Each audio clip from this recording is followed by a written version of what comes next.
If I was smart, I would get out of my own echo chamber of delusion and I would take a real good look around at the different things that are happening as it pertains to my rights and my autonomy as a woman and who actually has my back and who doesn't. You know, the funny thing is that even animals, female animals know their body tells them through their own discernment not to procreate in an area that is not safe. So for a group of women who has been made the permanent underclass, specifically black women I'm speaking to, why do you all continue to procreate and bring children into that?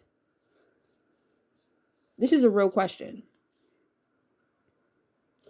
And the reason why I ask this is because you also have men who come from you, look like you, who have also been made the permanent underclass, who have microphones and different platforms, who have taken it upon themselves to tell you about how horrible you are.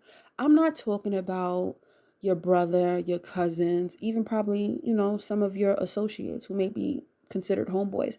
I'm not talking about your own anecdotal experiences when it comes to your own little cul-de-sac. I'm talking about the collective. The collective have grouped themselves together in the tens, if not hundreds of thousands, to not only speak online, but also offline about the different kinds of ways that you are not desirable, that you are only just delay, that you are horrible mothers and friends and associates and everything in between, but yet you all still are talking about getting in relationships and marriages and wanting to have kids with men who are also in the permanent underclass as you, but do nothing with their platforms to punch up, but instead punch down on you because you come in dead last. And that tier system of the patriarchy is what this shit is all about. Because if you're not punching up to a group of men who you believe to be your oppressor, well, you're going to have to take that anger out on somebody. And who better to take it out on than the women who look just like you? The woman in your bed, your sister, your mother, your aunties. The same women who don't stop at any degree to show solidarity, to say, hey, we are with you anytime a teen is gunned down in the streets, anytime that there's something going on within the government, anytime there is a cop that decides to take your life. Black women are right there. But name one time in history where the collective of black men have fought for black women specifically. Please, please, please. And quickly tell me.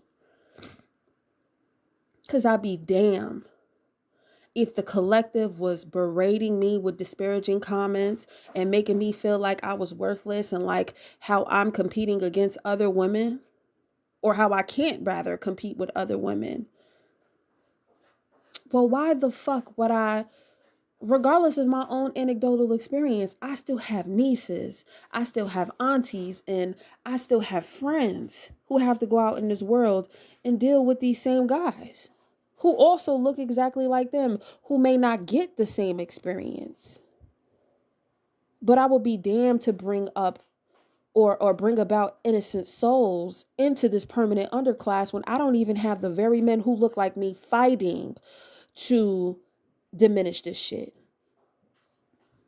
You all hold up the patriarchy. You all continue to contribute to the patriarchy because you do not come in dead last. That is the only reason why. The patriarchy told you that as long as you have a dick and a balls between your legs, and as long as you have a wallet, that you are owed a woman as your birthright, when that's not correct. They have told you that this woman is supposed to be your sex worker, your nanny, and sometimes your goddamn psychologist. And what the fuck does she get in return?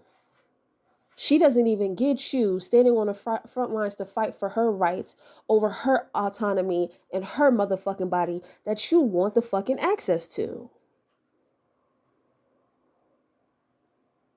You ladies have to start thinking real long and hard about your decision making, and you have to start speaking to the young women coming up who think that, oh my God, I just got to get a person and I got to focus on trying to snag somebody for a marriage and I got to hurry up and start my family before I'm 25 because I don't want to be, fuck all of that shit.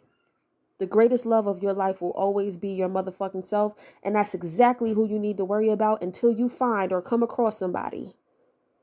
And listen, I understand that me saying this is not going to stop anyone from doing what the fuck they want to do, but I know it's going to touch somebody.